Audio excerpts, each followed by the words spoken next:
Voilà, donc aujourd'hui, je voulais présenter l'entreprise, après expliquer ce qu'est l'eau, comment nous devrions la voir et la boire, et puis après, on s'amusera, Sébastien nous fera découvrir le son holographique, et puis on s'amusera un peu avec, pour découvrir la qualité du son, mais ce que ça fait aussi au niveau énergétique. Donc en fait, moi ça fait 30 ans que je suis dans le traitement des eaux, je faisais du chauffage du sanitaire, mais principalement mon coup de cœur c'était le traitement des eaux. Et j'ai eu plusieurs étapes de la vie avec plusieurs questionnements. Et ça a commencé tout petit en fait quand je sais pas si vous avez connu Pif Gadget, le livre, mais à l'intérieur il y avait des cadeaux. Et puis quand j'ai mis cette graine dans la terre, puis que j'ai vu le petit arbre pousser, puis que la terre ne descendait pas, pour moi c'était un réel questionnement. Qu'est-ce qui se passe quand on met un petit truc comme ça, gros, dans la terre? Il se développe, la terre ne baisse pas, puis lui continue à prendre du volume. Donc moi c'était une vraie réflexion. Quand j'ai essayé de poser des questions aux adultes, j'avais pas les réponses qui me convenaient. Donc j'ai pas trop continué dans ce sens-là. Puis plus tard, j'ai rencontré plusieurs personnes qui m'ont fait découvrir l'énergétique, qui m'ont fait découvrir l'eau avec un autre regard. Monsieur Cartier, entre autres, qui devrait venir aujourd'hui. Mais c'est vrai qu'avec les travaux, je sais pas ce qui va se passer. Et donc il y a eu cette réflexion qui était importante. En cherchant à comprendre ça, ça m'a ouvert les portes de l'ésotérisme. Ça m'a ouvert les portes sur la recherche, la compréhension du magnétisme. Si bien que j'ai énormément étudié de par des livres, de par des formations. Donc rien n'est officiel, parce qu'en France, on ne peut pas apprendre le magnétisme officiellement.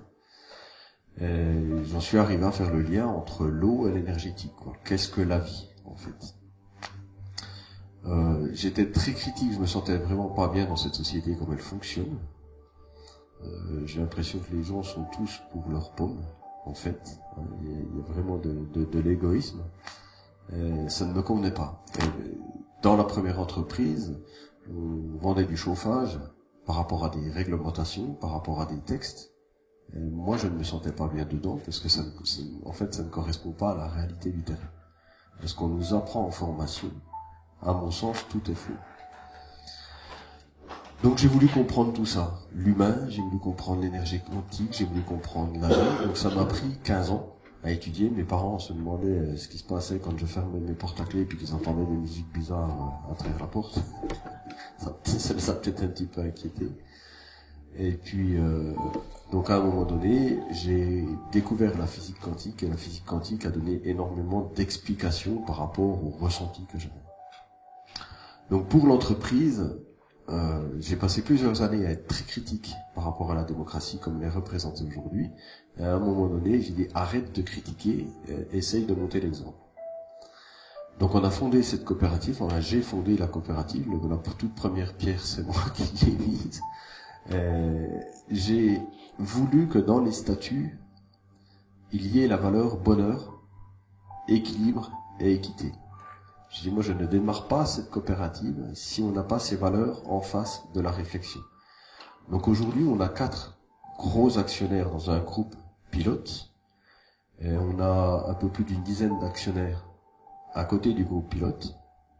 Mais apparemment, il en vient de plus en plus, parce que là, je commence à avoir le temps de m'en occuper. Il y a énormément de personnes qui sont intéressées par ce que l'on met en place. Et donc, ce groupe pilote, il réfléchit à un objectif.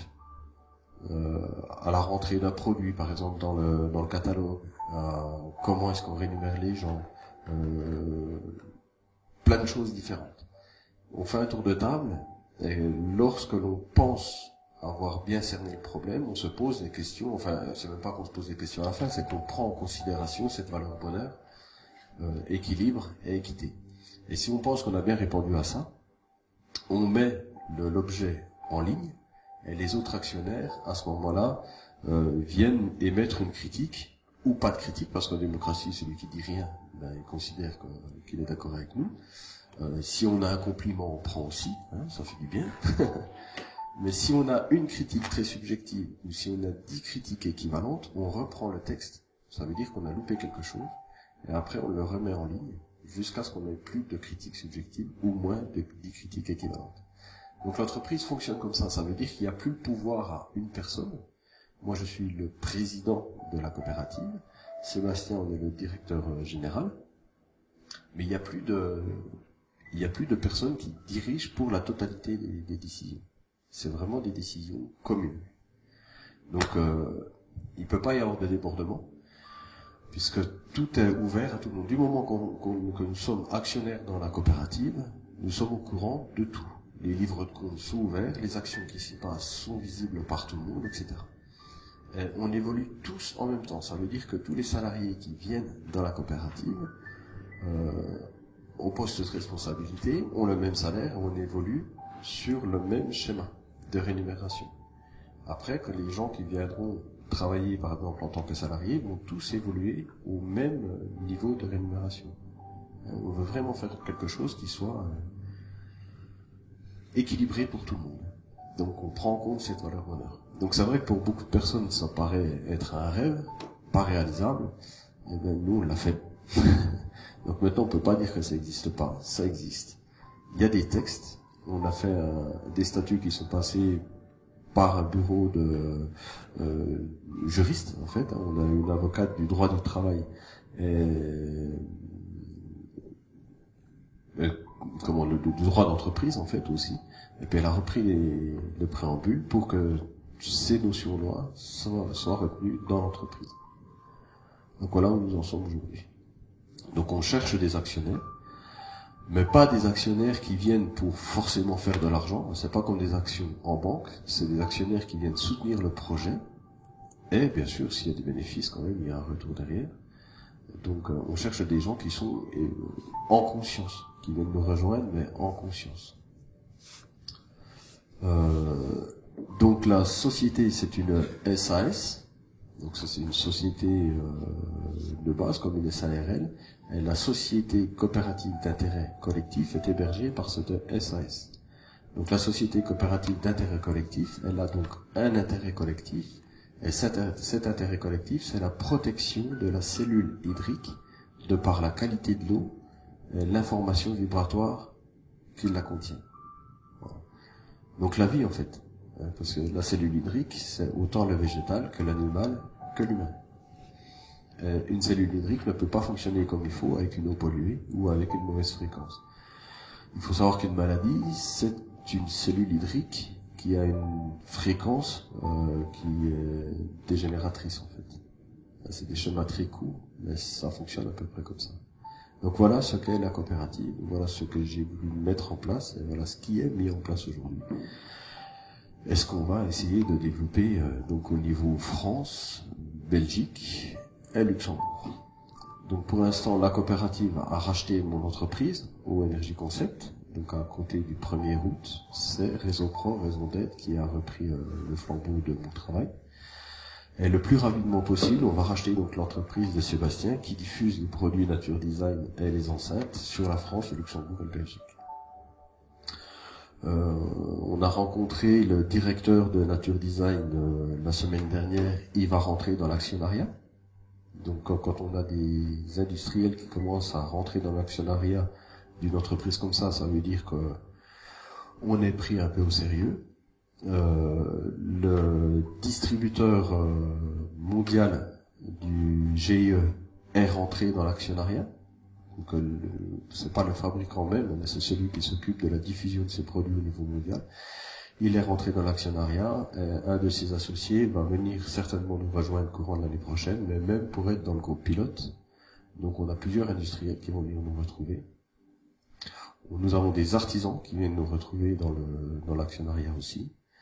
Nous avons des médecins, des géobiologues, donc des gens qui sont véritablement en conscience par rapport à tout ça. Quoi dire de plus sur cette entreprise ? Sur le fonctionnement, je pense qu'on a fait à peu près le tour.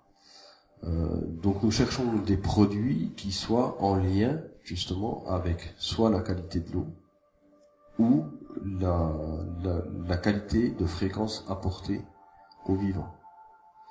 Donc on va rentrer des bijoux là très prochainement. J'en ai exposé 3 là-bas, des bijoux qui sont avec de l'eau informée. Donc c'est vrai que ça peut surprendre par rapport à ce que l'on fait, mais les bijoux agissent véritablement au niveau de l'information vibratoire. Donc ça fait partie des articles qui pourront rentrer. On a peut-être un projet de fontaine magnétique qui vont rentrer, il y a peut-être des protections au niveau des ondes électromagnétiques.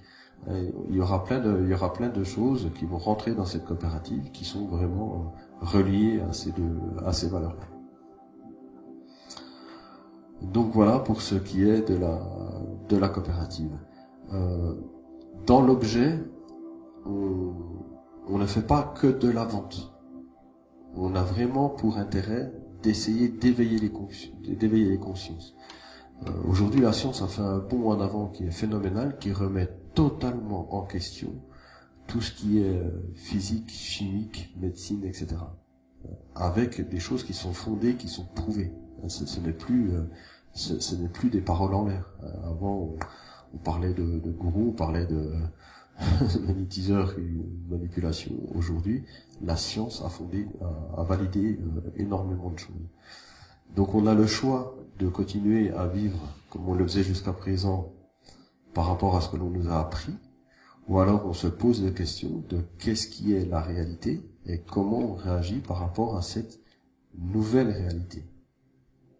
Parce qu'il y aura des réalités qui vont encore apparaître dans peu de temps, qui seront encore sur un autre plan vibratoire.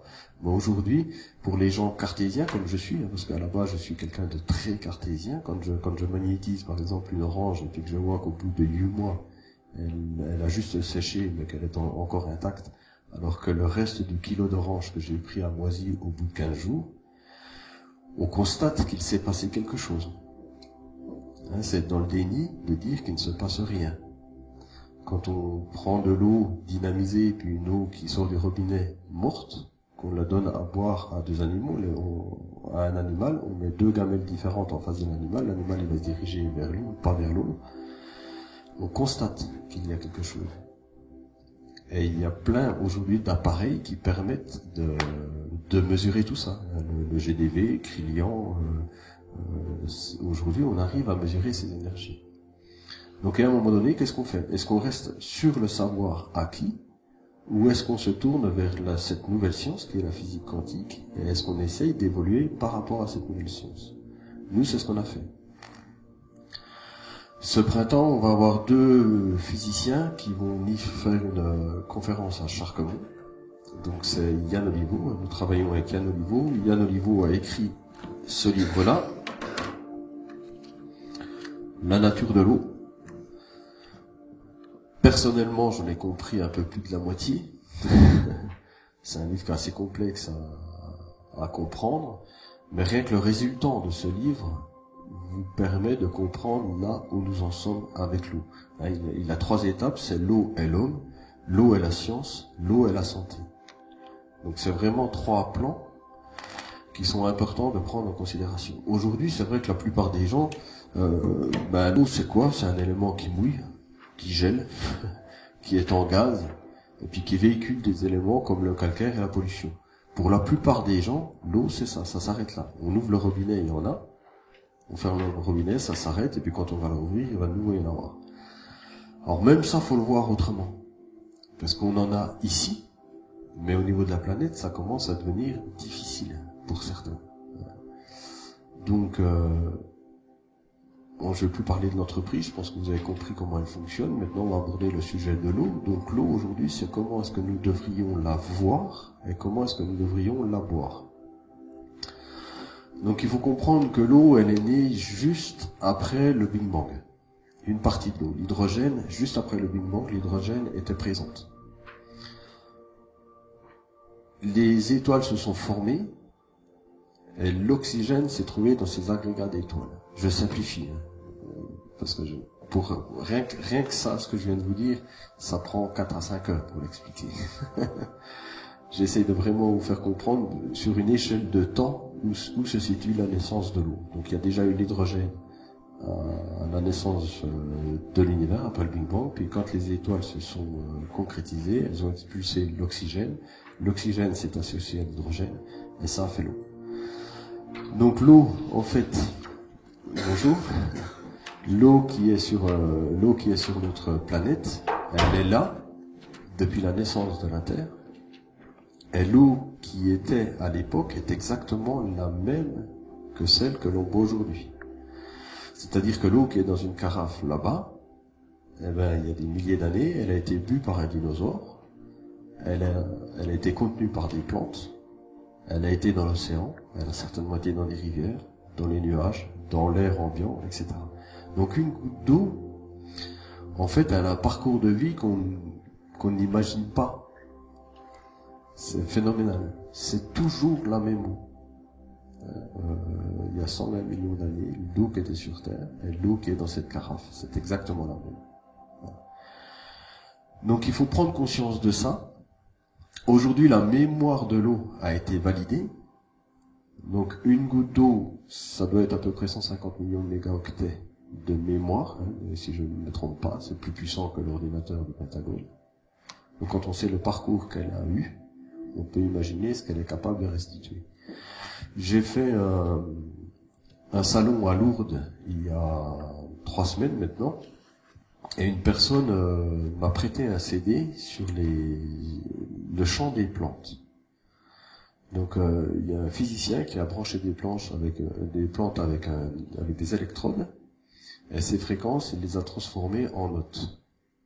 Et quand vous écoutez ça, votre corps, l'eau de votre corps, se rappelle qu'elle a été dans une plante. Et ça vous fait un ressenti qui est extraordinaire. Donc là, on n'est plus dans le conscient, on est dans le subconscient du corps. Donc c'est par rapport à cette mémoire de l'eau. Donc la mémoire de l'eau, en fait, le questionnement est apparu suite à des produits de guerre qui étaient contenus dans l'eau. C'est des Japonais qui ont fait une haute dissolution de l'eau. Donc une haute dissolution de l'eau, pour que vous compreniez l'échelle. Parce qu'en fait, quand on parle de l'eau, il faut comprendre l'échelle de temps, puis il faut comprendre aussi l'échelle de grandeur. C'est 2 éléments, parce que quand on voit de l'eau, encore une fois, une goutte d'eau, c'est une goutte d'eau qui tombe par terre. Ça, c'est pas une goutte d'eau, c'est des agrégats d'eau. Les clusters d'eau, c'est beaucoup plus petit que ça. Donc, quand ils ont fait une haute dissolution du produit qui était contenu dans l'eau, ils se sont rendus compte, en fait, en buvant cette eau, qu'ils ont eu les symptômes de la maladie qui était dans l'eau.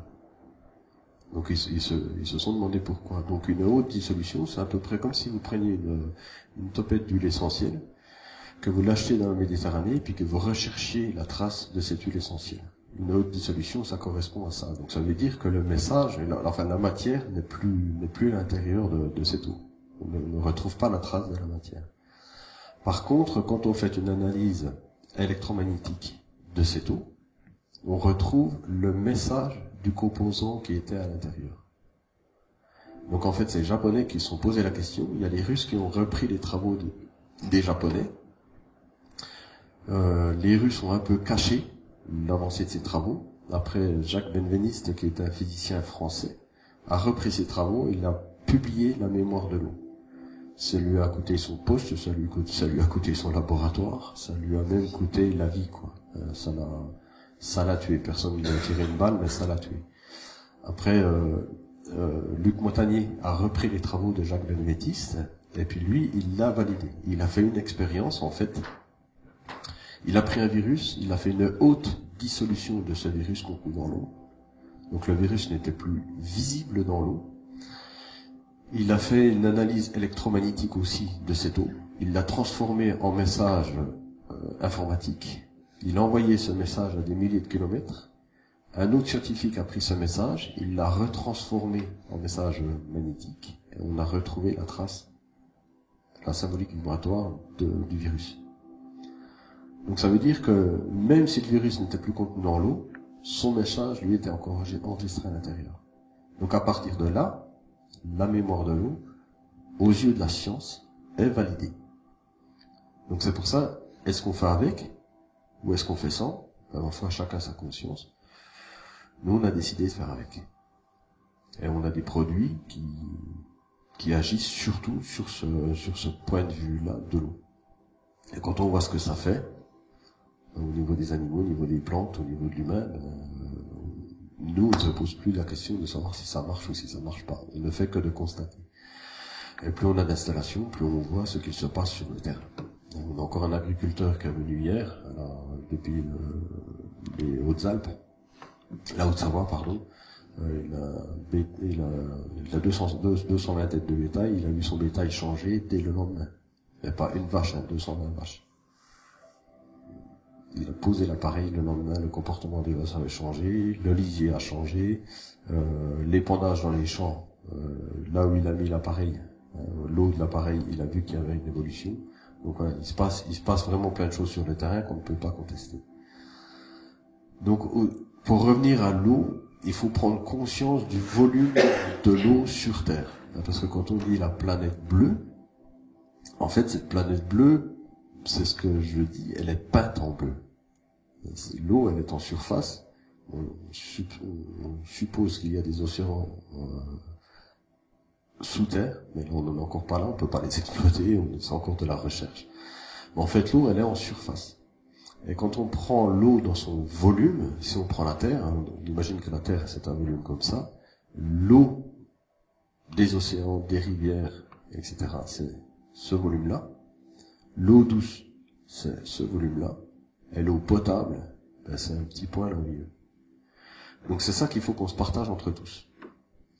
Alors c'est pour ça que je dis, quand on ouvre le robinet et qu'on voit l'eau couler, pour nous on se dit que l'eau, ben on n'en manque pas, il n'arrête pas de pleuvoir, on dit aucun problème. C'est pas du tout le cas. Entre l'eau disponible et puis l'eau potable, il y a véritablement un monde. Donc c'est pour ça qu'il faut apprendre à l'économiser, il faut apprendre à la gérer, il faut apprendre à la respecter. Donc l'eau, où est-ce qu'elle se cache en fait? Donc elle se cache, comme j'ai dit, dans les océans, dans les rivières, dans les lacs, les nuages, dans l'air. Entre vous et moi, c'est chargé d'eau. Elle se cache dans votre corps, elle se cache dans les plantes. Donc elle est omniprésente et extrêmement discrète en fait. Mais rien n'existe sans l'eau. La différence entre une matière, on va dire un bout de métal et vous, au niveau du fonctionnement, quand on regarde à l'échelle du subatomique.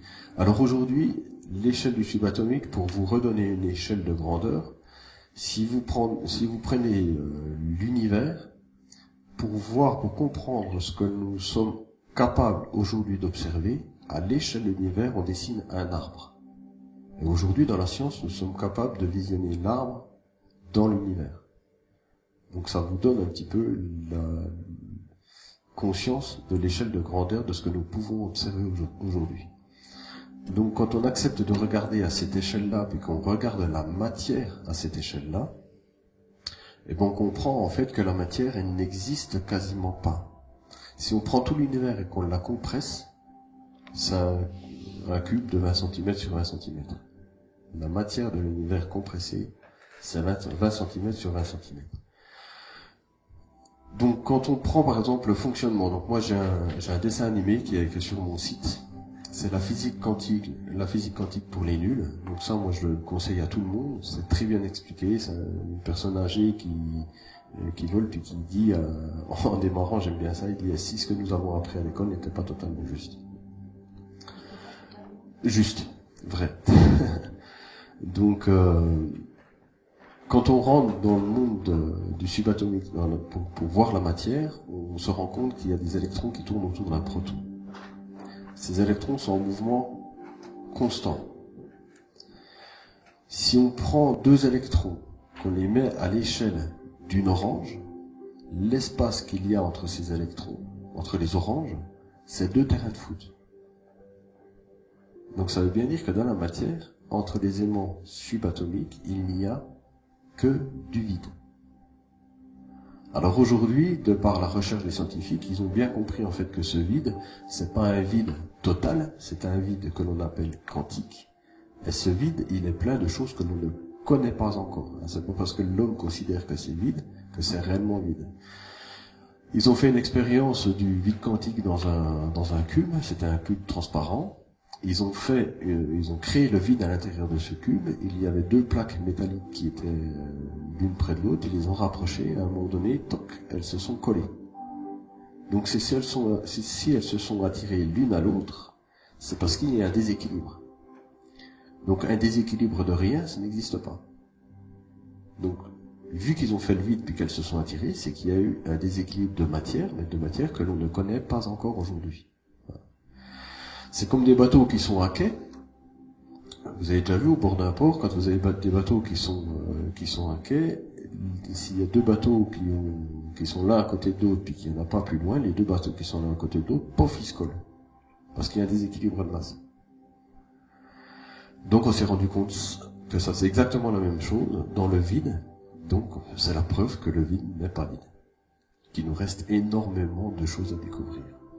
Donc par rapport à ça, il y a un appareil qui s'appelle l'accélérateur de particules qui permet de déséquilibrer ce vide.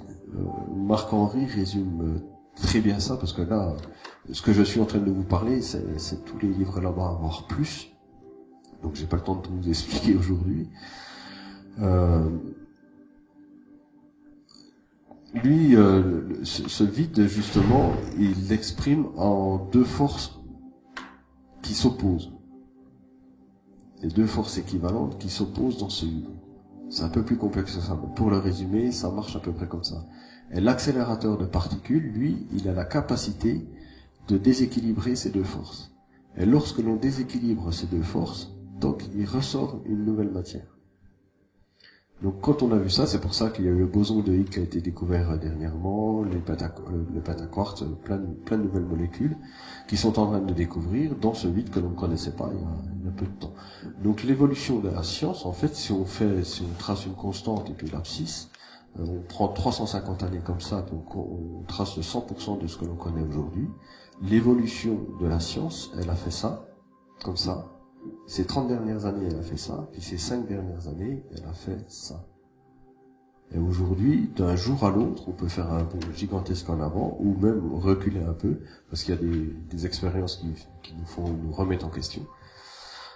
Mais aujourd'hui, la science a évolué de telle manière que tout est remis en question, mais on ne peut pas dire que ce n'est pas vrai. Ça permet de comprendre le magnétisme, ça permet de comprendre les champs, on peut mesurer toutes ces choses-là. Le système GDV, quand on parle d'aura, en fait ce sont des gaz. Le système de GDV aujourd'hui mesure ces gaz.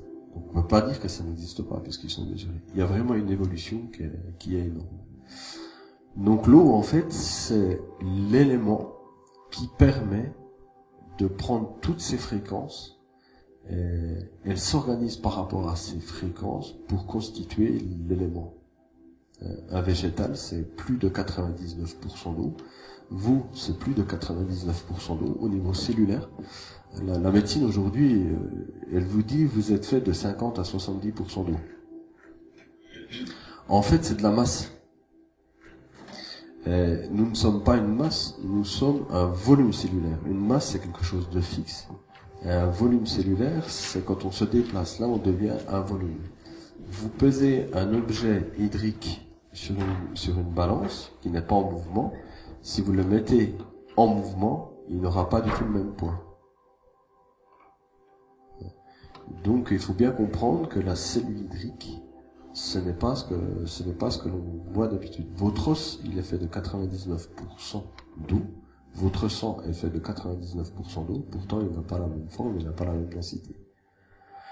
Donc ça s'appelle la morphogénétique de l'eau. Donc l'eau prend en fait la fréquence du peu de matière qu'il y a et elle s'organise par rapport à ça. Donc c'est vrai que là on voit l'eau totalement différemment. Donc quand on prend conscience que la vie découle d'une autre qualité et puis qu'elle découle de la fréquence qui la compose, et bien c'est là qu'on se rend compte qu'il faut agir, mais pas que sur le calcaire, pas que sur la pollution. Il faut aller beaucoup plus loin que ça. Enlever une pollution de l'eau sans réinformer cette eau, sans la redynamiser, c'est faire la moitié du travail en fait.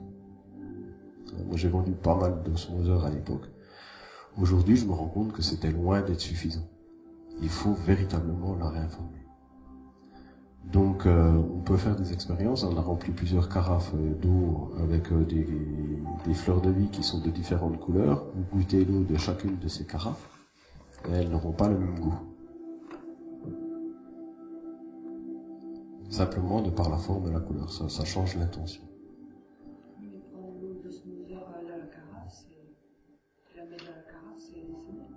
Ah ben c'est mieux, oui. Ah ouais, c'est mieux. Totalement. C'est mieux que...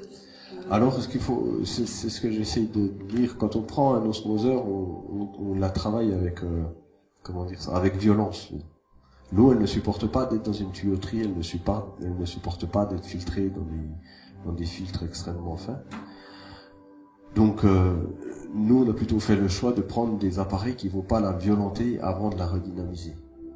Quand on passe avec l'osmose, on finit d'achever le vivant qui est dans cette eau. Puis après, on la réconforte. Le mieux, c'est de ne pas la violenter. Donc il y a des techniques aujourd'hui de filtration qui sont beaucoup plus douces, mais performantes, et puis des appareils qui justement réinforment cette eau. Voilà. Donc c'est plutôt comme ça qu'il faut le voir. Je vois chez mes parents, c'était un adoucisseur avec un osmoseur. Il n'y a pas des résultats énormes au niveau des plantes, au niveau du bien-être et de la santé. On est passé sur une filtration normale et puis sur un appareil de jet en redynamisation. Tout a changé. Les plantes poussent beaucoup plus, elles se gardent plus. Les plantes qui ont été coupées, quand on les met dans l'eau, elles tiennent plus longtemps.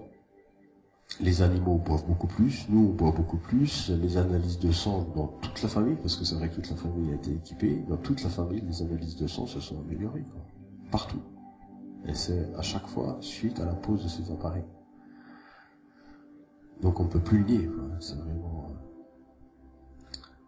Donc voilà. Et puis comment boire l'eau? Donc c'est comme on disait tout à l'heure, mettre l'eau, hein, les carafes N4E, elles vont dans le frigo. Mais en fait, il faut éviter de boire des eaux trop fraîches. Hein. L'eau, il faut essayer de la boire à température du corps, ou à peine en dessous pour avoir une sensation de fraîcheur quand même. Mais quand elles sortent des carafes Nature Design, on a l'impression de fraîcheur même à température. Et puis après, donc, il faut boire un verre d'eau, normalement. Alors ça fait ce que je dis, pas ce que je fais. Moi, j'essaye de le faire, mais je le fais pas tous les jours. Normalement, quand on se lève le matin, il faut se rincer la bouche 2 à 3 fois 7 secondes. Après, on boit un verre d'eau, et c'est ce verre d'eau-là qui est magique. Celui à jeun. Celui-là, il fait vraiment de bien, à condition que ce soit une eau qui soit dynamisée. Une eau morte, elle ne va pas vous apporter la bonne information. Donc, vous prenez un verre d'eau à jeun, et puis après, durant la journée, c'est boire des petites doses d'eau régulièrement, et puis éviter de boire de l'eau pendant les repas. Que si... Ben oui, un verre de vin, oui. Pourquoi pas. Si possible, dynamisé. Et de qualité. Oui, ne pas boire en mangeant. Tu veux dire pas boire d'eau en mangeant? Oui. On disait le contraire avant. Non, donc il faut boire 20 minutes avant ou 20 minutes après. Oui, en général, ils disent Ouais. qu'en fait, c'est pas bon de boire en mangeant. Oui. Par contre, il faut bien mâcher.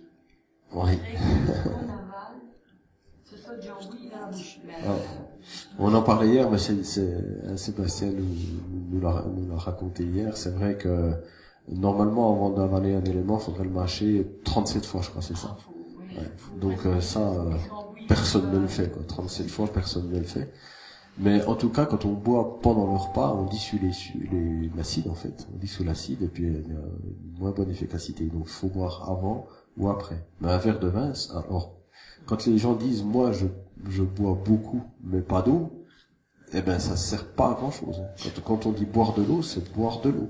Vous mettez du sirop dans l'eau, c'est plus du tout la même information.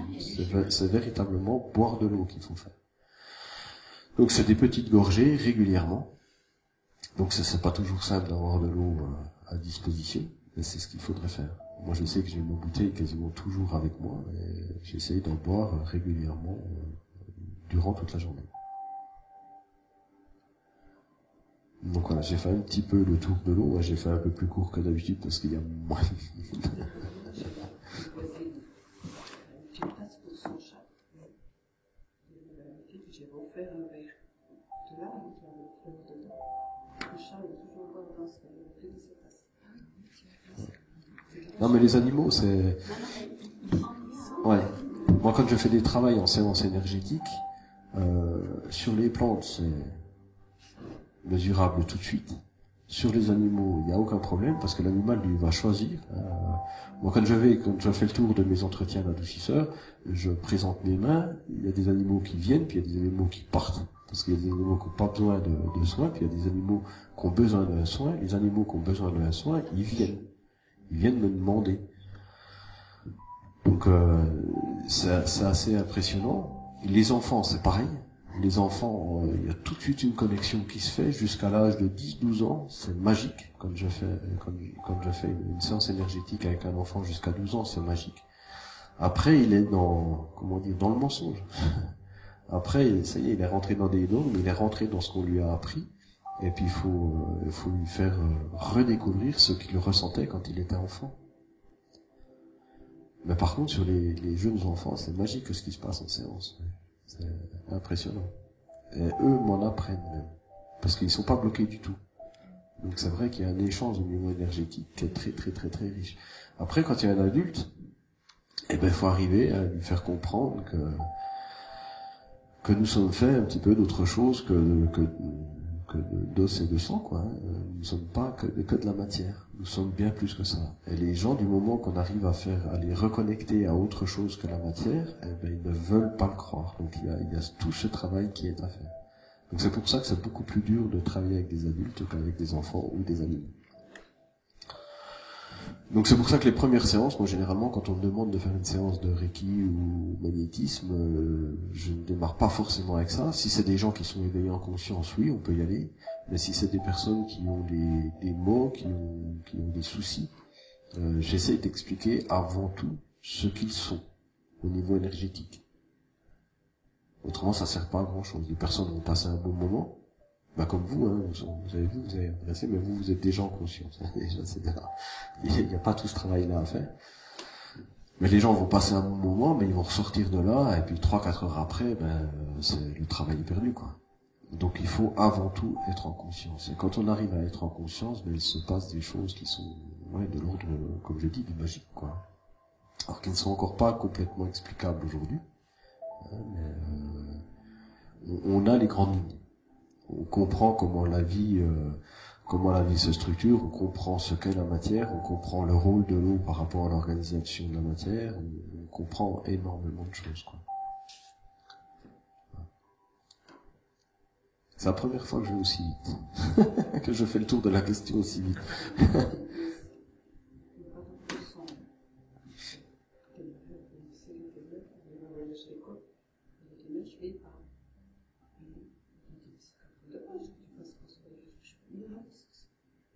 Séance, elle était descendue avec sa chambre, elle avait de sang, et je lui avais l'école, il savait que j'achetais le voyage, je suis guérie. Ah, je lui dis quand même Dieu comme lui, c'est une bonne question. Je sais jamais quoi. Du coup, c'est des années qu'il a gardé moi, et la gamine avait mis un clip avec tout ça. Puis depuis ça, on essaie quand même. Il faut bien faire la différence entre la matière et la fréquence qui nous organise, quoi. Comme je disais à la base, l'univers compressé, c'est un cube de 20 cm par 20 cm. Donc la matière, ce n'est que ça, c'est rien. Jacques Collin, qui est un ami à Sébastien, il dit ouvertement, la matière n'existe pas. Moi, c'est pour ça que j'admire Jacques Collin, c'est un des premiers scientifiques qui va aussi loin, qui ose parler aussi ouvertement de ça. La matière n'existe pas en tant que telle. C'est la conscience qui fait que la matière s'organise. Donc, quelle conscience? Donc ça, c'est ce qui reste à découvrir. Comment s'organise la conscience? Qu'est-ce que la conscience collective? Quand on fait des séances énergétiques en groupe, il se passe des choses qui sont démesuré par rapport à ce qu'on espérait, quoi. Donc toutes ces choses-là, on le constate, on le mesure, on n'arrive pas aujourd'hui à l'expliquer. Quelque part, moi je dis presque tant mieux, parce que nous sommes là quand même pour vivre une expérience. Mais en ce qui nous concerne, ce qui fait que l'on peut vivre cette expérience, c'est l'eau, puisque nous sommes faits à plus de 99% d'eau. Voilà. Vous avez des questions? Entreprendre le grand nettoyage.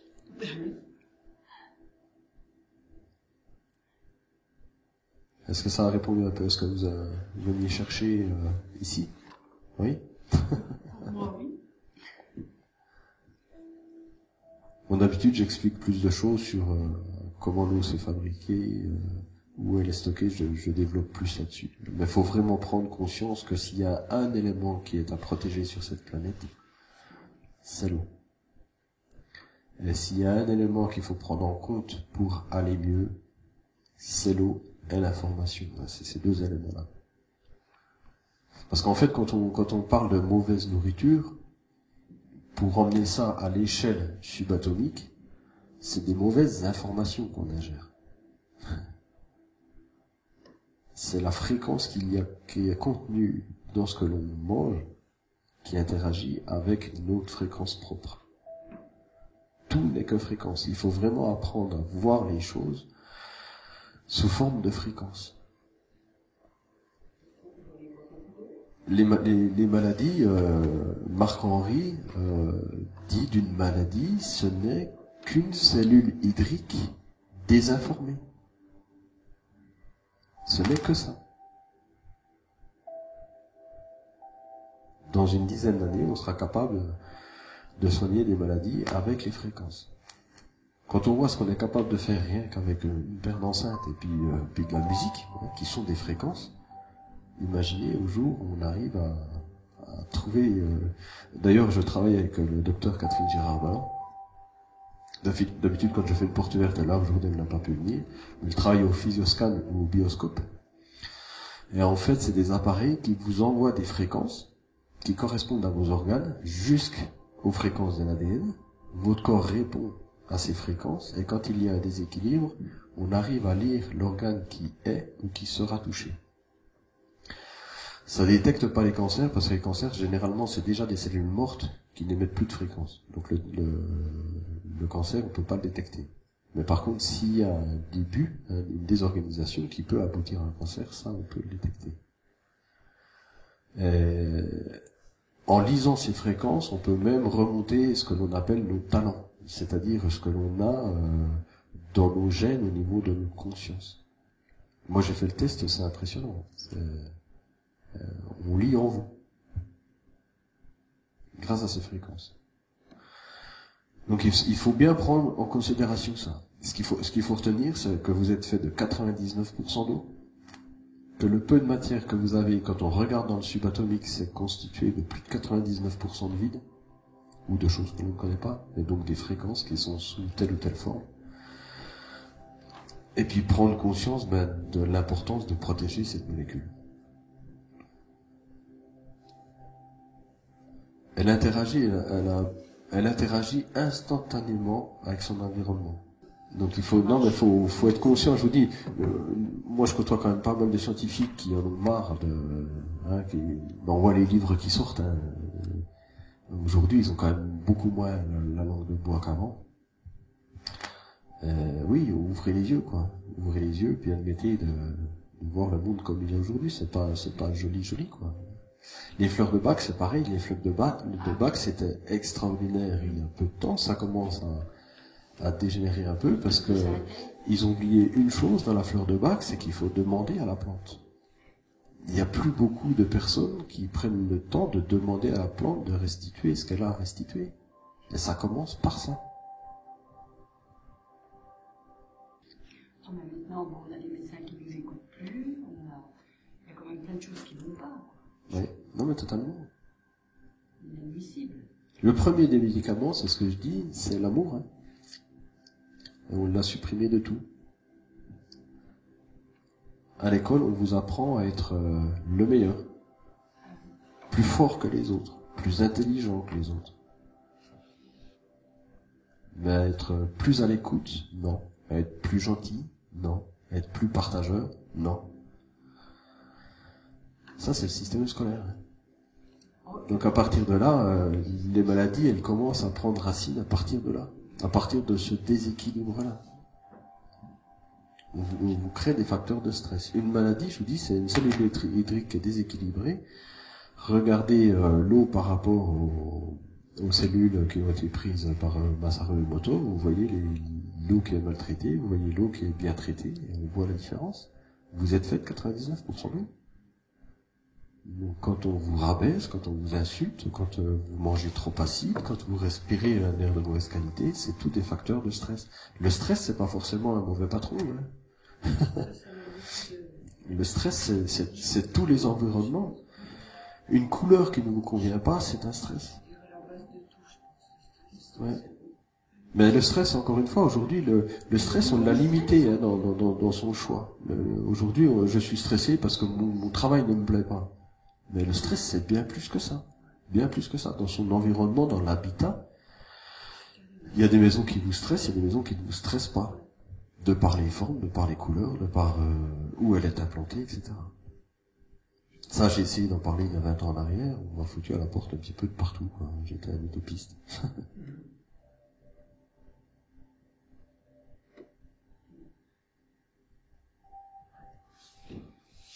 Donc voilà. Ben de rien, si vous avez des questions. Vive vos rêveurs. Comment? Vive vos rêveurs. Par contre, il y a eu des séances de, je dirais, les Qigong, les compagnies, tous ces trucs-là. Ça peut aider quand même pour la personne. Alors, moi, je suis persuadé d'une chose. Il y a plein de techniques différentes. Moi, personnellement, j'ai pris Reiki, 1er degré, 2e degré. Je ne veux pas faire le 3e degré parce que j'ai pas envie d'être que sur un chemin. Voilà. J'ai appris le magnétisme, j'ai appris le magnétisme appliqué, j'ai fait de l'analyse de visage, analyse comportementale, le toucher de peau, la lecture à la toucher de peau, la numérologie.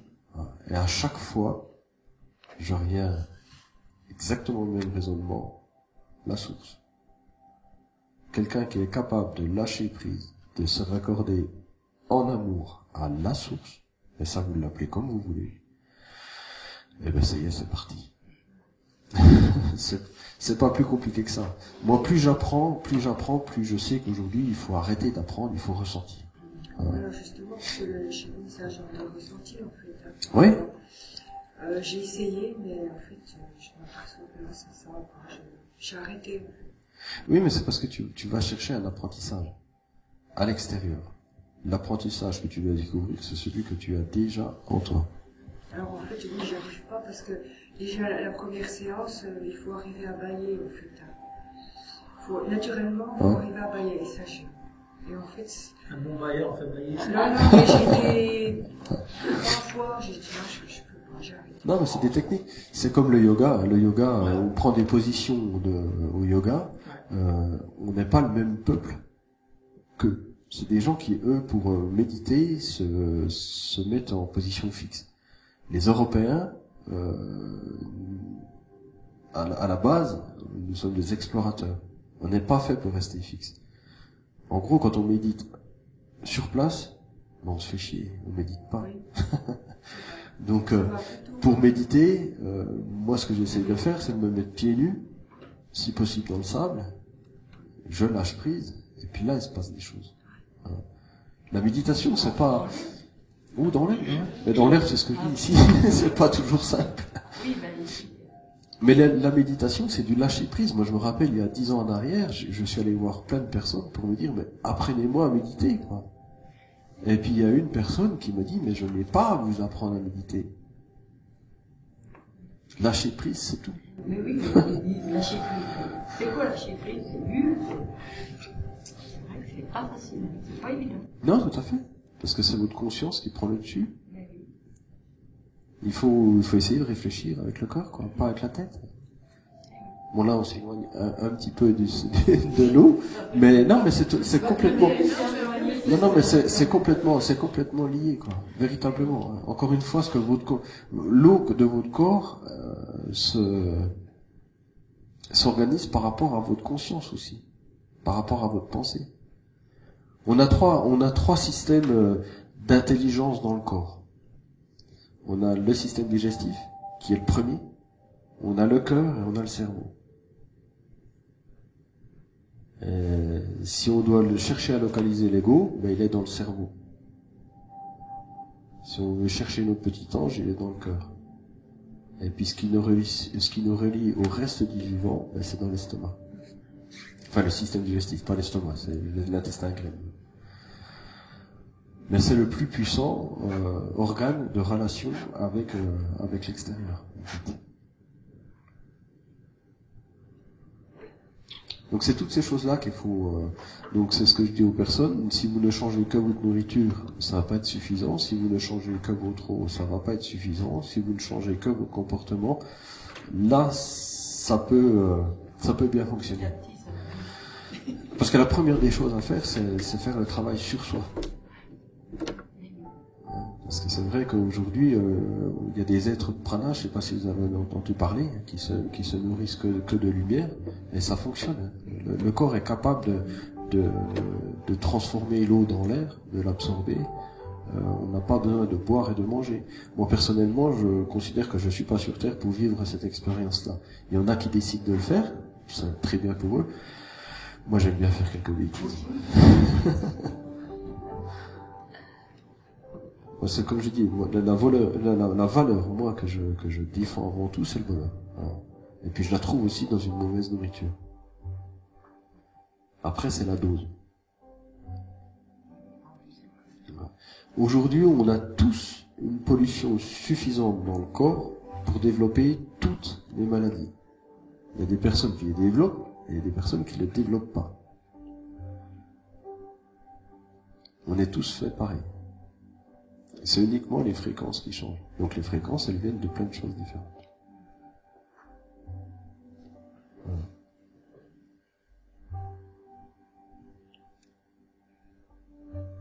Vous avez des questions ?